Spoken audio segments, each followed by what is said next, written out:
Hello दोस्तों, हमारी प्रिय फाइनेंस मिनिस्टर निर्मला ताई बैंकों के प्राइवेटाइजेशन में बहुत मुखर होके बोल रही हैं। पूरी वेबसाइट भरी पड़ी हैं उनका। जब भी कोई स्टेटमेंट आता है उसमें बैंकों के प्राइवेटाइजेशन के बारे में अक्सर वो बोलती हुई नजर आती है।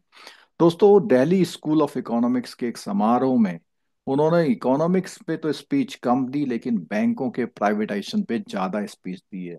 तो दोस्तों, आज इस वीडियो में उनका क्या पॉइंट ऑफ व्यू है, ये कैसे उन्होंने इसको जस्टिफाई करने की कोशिश करी, इससे आपको क्या फर्क पड़ने वाला है, तो बैंकिंग प्राइवेटाइजेशन की उनकी स्पीच के बारे में वीडियो बनाया है। अगर अभी तक आपने चैनल सब्सक्राइब नहीं किया है तो प्लीज चैनल सब्सक्राइब कर लीजिए और बेल आइकन जरूर दबा लीजिए, जिससे नोटिफिकेशंस आपको सारे मिलते रहें टाइम टू टाइम। उसके साथ साथ दोस्तों, जो लोग जो लोग फेसबुक में देख रहे हैं वो पेज को फॉलो कर लीजिए। इस तरह की बेहतरीन आम जानकारियां आप तक पहुंचने के लिए मैं प्रयासरत रहता हूं। अच्छे अच्छे कंटेंट आपके लिए लेकर आता हूं। तो दोस्तों, चलते हैं इस स्पीच में क्या कहा गया है और क्या इसकी रेलिवेंसीज है, इसके बारे में बात करते हैं। सबसे पहले बात करेंगे जो उन्होंने स्पीच दी है, उस स्पीच में क्या कंटेंट उन्होंने जो है बेसिकली कवर किया है उसके बारे में बात करेंगे। और ये जो न्यूज़ है, ये न्यूज़ बेसिकली जितने भी न्यूज़पेपर्स हैं उन सभी न्यूज़पेपर में बहुत हेडलाइन की तरह आई है।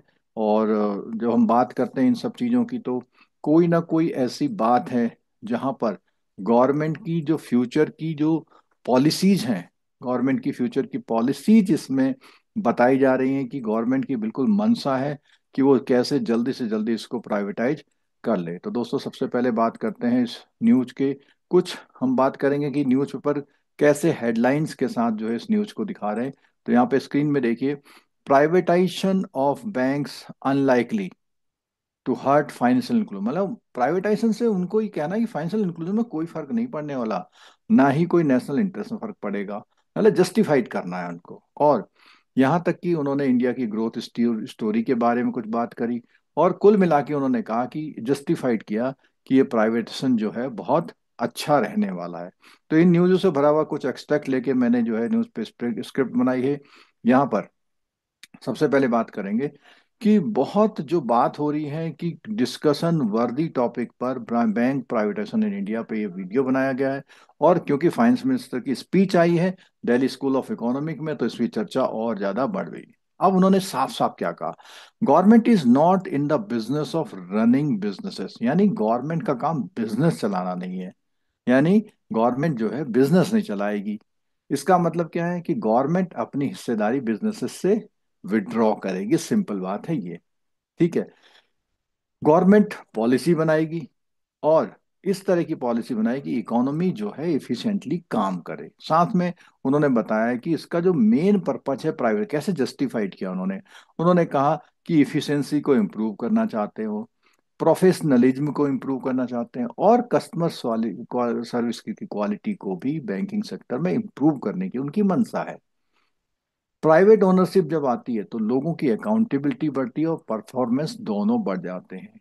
लेकिन ये नहीं बोला जब प्राइवेटाइजेशन होता है तो सोसाइटी सिटीजन्स का क्या एक्सप्लॉइटेशन होता है, कैसे वो रूल को ब्रेक करते हैं, कैसे रेगुलेटर उनका पक्ष लेते हैं। ये सब चीजें नहीं उन्होंने बोली। ठीक है। उसके बाद उन्होंने एक बात पे बहुत कटाक्ष किया कि 1969 में जो 14 बैंक थे, उसके बाद 80 में 6 बैंक का जो नेशनलाइजेशन किया था, उस समय पे उसका ऑब्जेक्टिव था फाइनेंशियल इंक्लूजन और क्रेडिट एक्सेस को बढ़ाना। लेकिन ये बोलते हैं कि 2020 में आते आते अब जो फोकस हो गया है वो फाइनेंशियल इंक्लूजन का नहीं रह गया। उन्होंने कहा performance, profitability and global competitiveness पर आ गया। वो कहती है कि भाई ये जिस पर्पज के लिए बनाए थे अब वो समय चला गया है। अब आप बात करेंगे कि उसकी परफॉर्मेंस, प्रॉफिटेबिलिटी और ग्लोबल कॉम्पिटिटिवनेस की। उसके साथ उन्होंने कहा कि प्राइवेटाइजेशन का मतलब ये नहीं कि सारे प्राइवेट कर दिए जाएंगे। उन्होंने कहा कि ये जो प्लान है गवर्नमेंट का, स्ट्रेटेजिक डिसइन्वेस्टमेंट है कुछ सेलेक्टेड बैंकों में। तो इससे आप अंदाजा लगा सकते हैं खासकर से वो बैंक जो पीछे छूट गए थे, जिनकी बैलेंस शीट में इंप्रूवमेंट नहीं नजर आ रहा, तो उन बैंकों की ये बात बेसिकली कर रहे हैं। तो इन्होंने जो कुछ प्राइवेट सेक्टर बैंक हैं उनको अभी भी पब्लिक, कुछ बैंकों को अभी भी पब्लिक सेक्टर बैंक में ही रखेंगे वो। We need a balancing bank ecosystem, यानी कुछ प्राइवेट भी रखेंगे वो और कुछ सरकारी भी रखेंगे। हमें ऐसा बैंकिंग सेक्टर चाहिए जहां दोनों ही सेक्टर कंट्रीब्यूट करें। और उन्होंने क्या बताया उन्होंने कहा कि गवर्नमेंट का अप्रोच रिफॉर्म ओरिएंटेड है, ना कि पॉपुलिस्टिक, यानी कि कुल मिला के रिफॉर्म्स आने चाहिए। Reforms are not done for optics but for real change. तो वो दिखावटी नहीं होने चाहिए, वो रियल चेंज आना चाहिए, ऐसा उनका कहना है। ठीक है।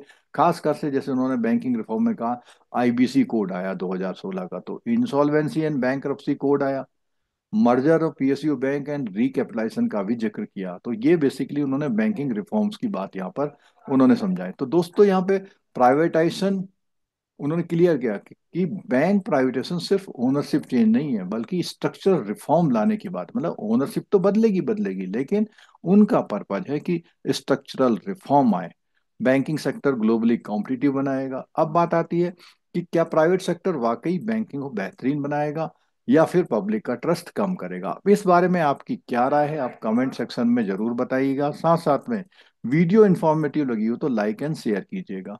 अब दोस्तों एक बात और करते हैं, अगर आप बैंकर हैं, और आमतौर पर अगर आप बैंकर हैं तो बैंक अगर आप फॉलो कर रहे हैं तो आपको जेआईबी और सीआईबी की बात जरूर पता होगी। आप में से कई लोगों ने करा होगा, जिन लोगों ने नहीं किया है उनके लिए बहुत इंपॉर्टेंट इंफॉर्मेशन है। साथ साथ में आप नीचे डिस्क्रिप्शन बॉक्स में मोबाइल एप्लीकेशन का लिंक दिया है, उसे जरूर डाउनलोड कर लिए, क्योंकि जितने भी नोटिफिकेशंस हैं जेआईबी सीआईबी से रिलेटेड, वो आपको फ्री ऑफ कॉस्ट वहां पर मिल जाते हैं। तो दोस्तों, जो हमारे लाइव इंटरेक्टिव बैचेज हैं, वहां पर आपको जेआईबी और सीआईबी दोनों चीजें के कोर्स कराए जाते हैं। जितनी भी इंटरेक्टिव लाइव क्लासेस होती हैं, उन क्लासेस के रिकॉर्डेड वर्जन आपको मिलते हैं आपके मोबाइल ऐप पर। साथ में जेआईबी में एमसीक्यू सूर सर ने डेवलप किए हुए हैं। साथ में सीआईबी में एमसीक्यू और केस स्टडी भी तूर सर के डेवलप किए गए हैं। साथ में सर की अक्सर क्या है, कैप्सूल क्लासेस आती रहती हैं, इनकी इंटीमेशंस आपको मिलती हैं।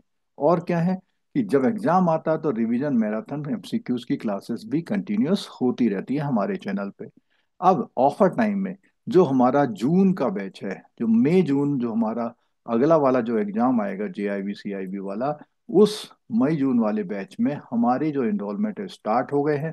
और ये केवल 3999 में इस वीडियो देखने वालों को ओनली फॉर 5 डेज अवेलेबल हैं।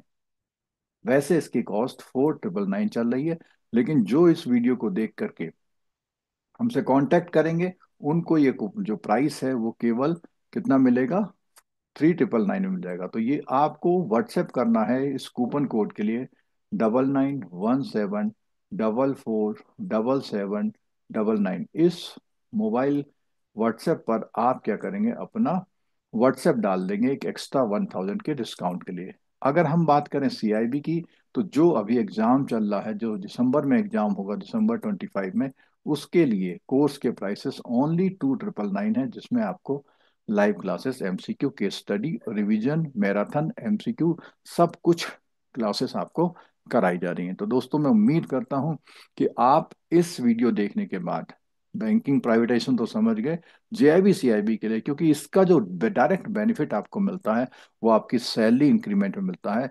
लगभग जेआईबी सीआईबी जिन्होंने कर लिया है, लगभग 8 से 9 हजार रुपए का सीधा सीधा बेनिफिट आपको यहाँ पर मंथ का मिलता है। अगर आप पूरी लाइफ टाइम देखेंगे तो करोर्स ऑफ रुपीज का फर्क मिलता है। तो दोस्तों, हमसे जुड़िए, और आने वाली सभी क्लासेस में हम आपका स्वागत करते हैं। आने वाले वीडियो में आप सभी से उम्मीद करते हैं इस वीडियो को आप अपने सारे लोगों के साथ जरूर शेयर करेंगे, जो ऐसे इन सब्जेक्ट पे इंटरेस्ट रखते हैं। वीडियो देखने के लिए बहुत बहुत धन्यवाद। Thank you so much.